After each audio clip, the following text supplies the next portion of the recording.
नमस्कार। देश काल में आपका स्वागत है। मैं हूं मुकेश कुमार।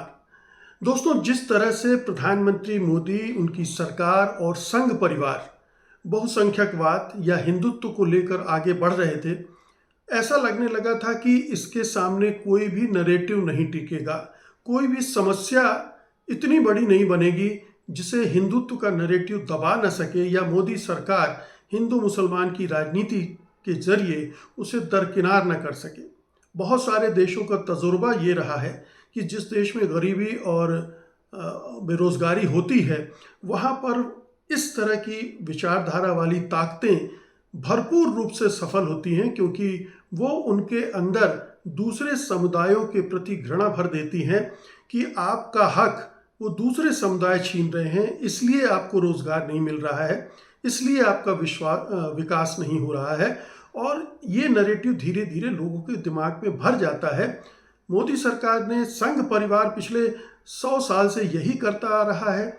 संघ परिवार ने लोगों के दिमागों में ये भरा कि उनका हक मुसलमान छीन रहे हैं या बांग्लादेशी छीन रहे हैं, या अगर उनको कमज़ोर कर दिया जाए तो ऑटोमेटिकली आप ताकतवर हो जाएंगे, वो सारे साधन संसाधन आपके हाथ में बन जाएंगे। लेकिन यही है कि मुसलमानों को दोयम दर्जे का नागरिक बनाना पड़ेगा। और ये बातचीत, ये जो नरेटिव है या ये जो धारणा है, हिंदुओं के एक बड़े वर्ग में घर भी कर गई थी। और इसीलिए ऐसा लगने लगा था कि अब हिंदुत्व जो है इस देश में अगले 10, 20, 25 साल तक छाया रहेगा, और उसके तले, उस झंडे के तले सारे जो हिंदू मुसलमान के एजेंडे हैं वो आगे बढ़ते रहेंगे।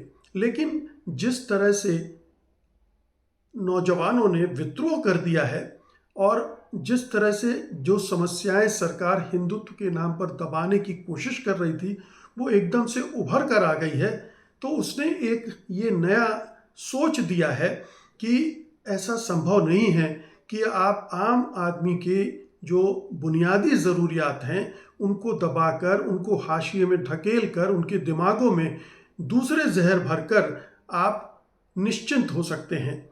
ये हमने 2024 के लोकसभा चुनाव में भी देखा, जब राम मंदिर का निर्माण करके प्रधानमंत्री मोदी खुद को नॉन बायोलॉजिकल बना रहे थे और रिजल्ट आया 240 तक सिमट गई बीजेपी।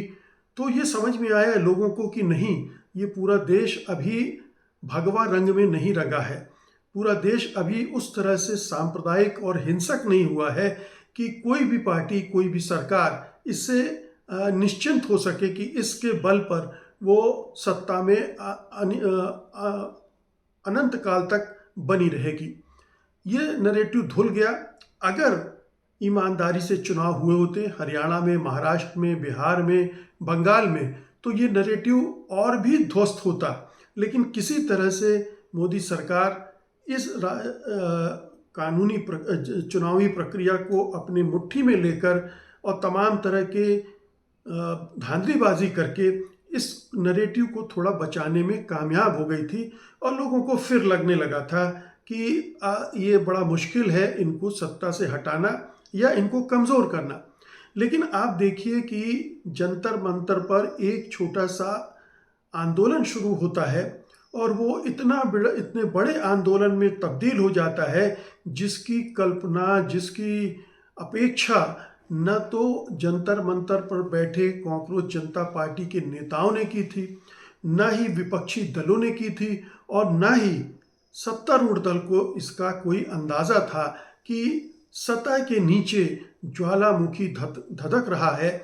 और युवा, चाहे वो एग्जामिनेशन सिस्टम के ध्वस्त हो जाने से नाराज़ हैं या फिर बेरोजगारी या भविष्य अंधकार में दिखने की, ये पूरा जो गुस्सा युवा वर्ग का है वो इस तरह से निकल कर आया।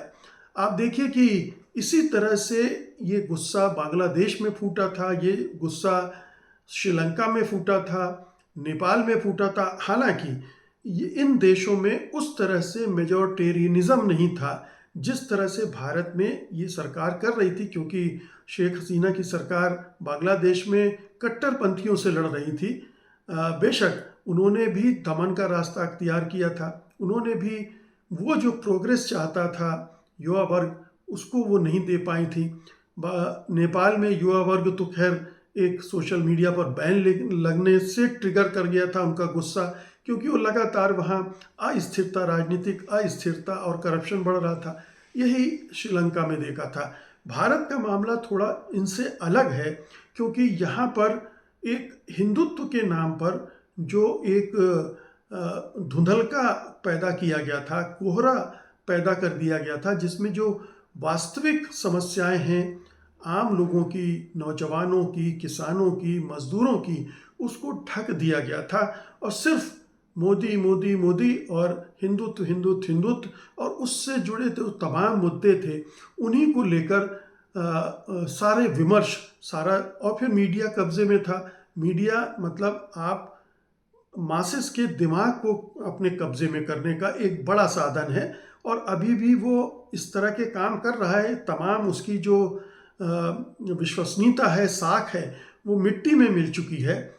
खुद जो इस सरकार के अंधभक्त हैं वो भी उस मीडिया के चरित्र को समझ गए हैं, लेकिन ठीक है, वहाँ से खुराक आती है और अनजाने में बहुत सारे दिमागों को वो जहरीला बनाती है, भ्रष्ट बनाती है, उनको विचलित कर देती है, अपने जो मुख्य समस्याओं से उनको हटा देती है।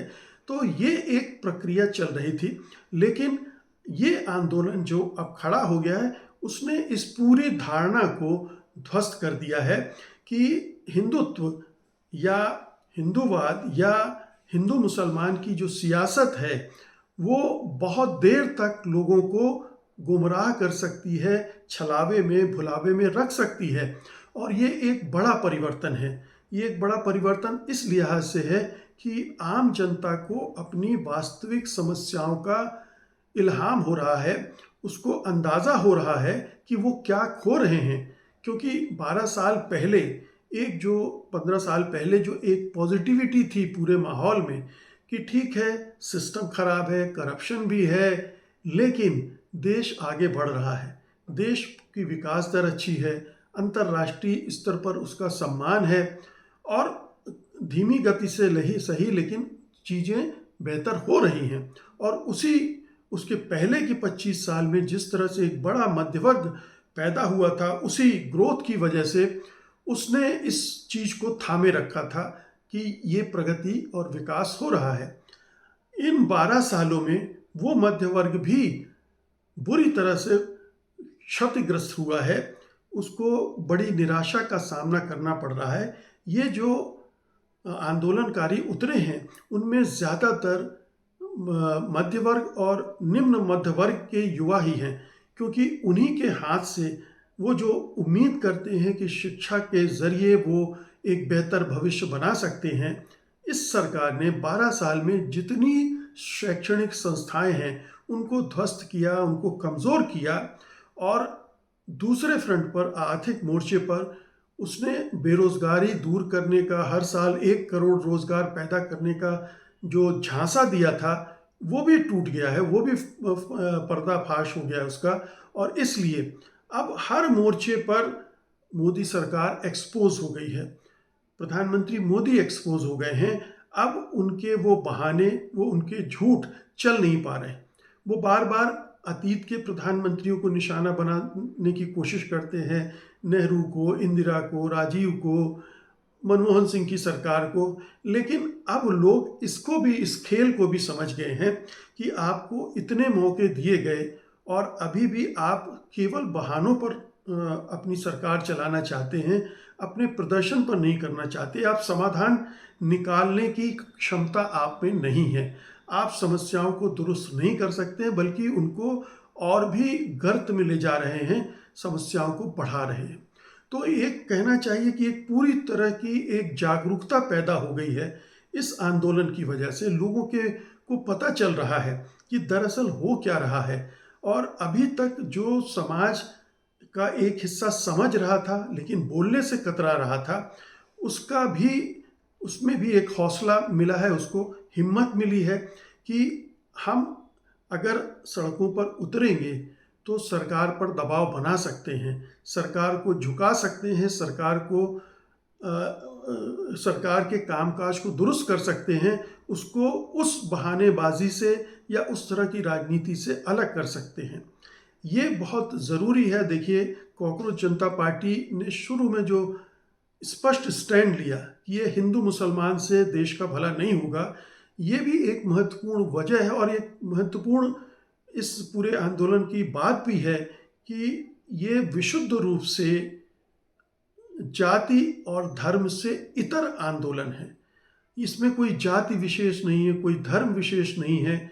एक दलित लड़का अभिजीत दीप के कॉकरोच जनता पार्टी बनाता है, वही जंतर मंतर पर अभियान शुरू करता है, वहीं सोनम वांगचुक आ जाते हैं और इस तरह से उस पूरे आंदोलन का चरित्र हिंदू मुसलमान वाला चरित्र नहीं। जिस तरह से किसान आंदोलन का चरित्र था, उसमें कहीं हिंदू मुसलमान नहीं था।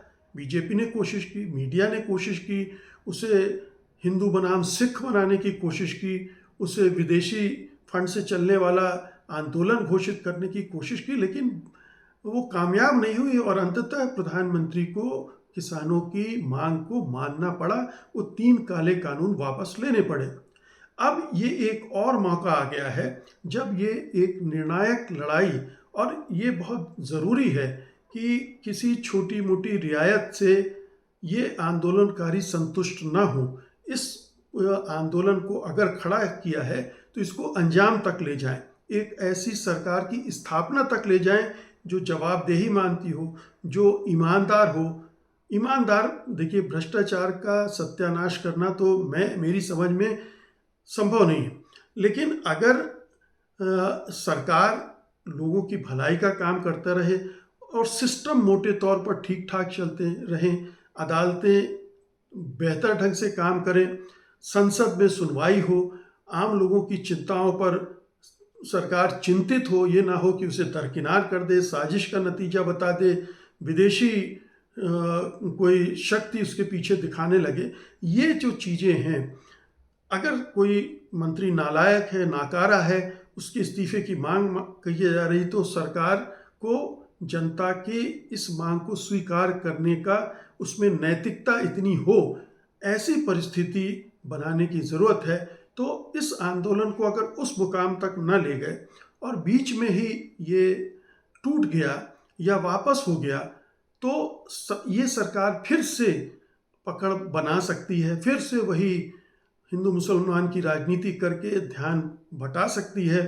एक बड़ा दंगा, एक कुछ ऐसी चीज़ हो सकती है जिससे पूरा शिफ्ट हो जाएगा ध्यान लोगों का हिंदू मुसलमान पर, बजाय उनकी अपनी जो बुनियादी समस्याएं हैं जिनके लिए ये आंदोलन खड़ा हो रहा है उसके। तो ये एक बहुत ही सकारात्मक चीज़ इस देश में हो रही है कि लोग अपनी आर्थिक समस्याओं के लिए, अपने भविष्य के लिए हिंदू मुसलमान की राजनीति को दरकिनार करके एकजुट हो रहे हैं, खड़े हो रहे हैं। और इसीलिए आंदोलनकारियों को सलाम करना चाहिए कि उन्होंने अभी तक इस आंदोलन को साफ सुथरा रखा है।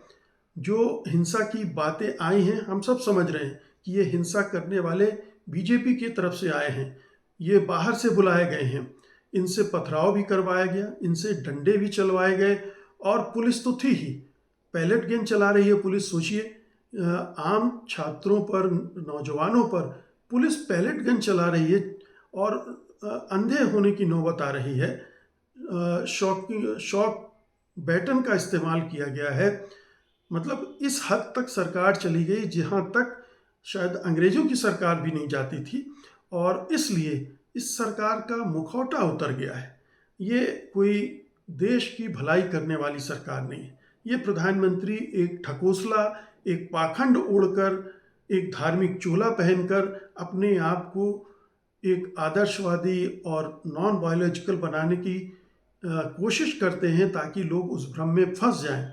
लेकिन अब एक्सपोज हो चुका है चूंकि, इसलिए ये आंदोलन अगर इसी तरह से आगे बढ़ा, ये अभी इसमें कई मोड़ आएंगे, कई मुकाम आएंगे, उन्हें लड़ना पड़ेगा, भिड़ना पड़ेगा।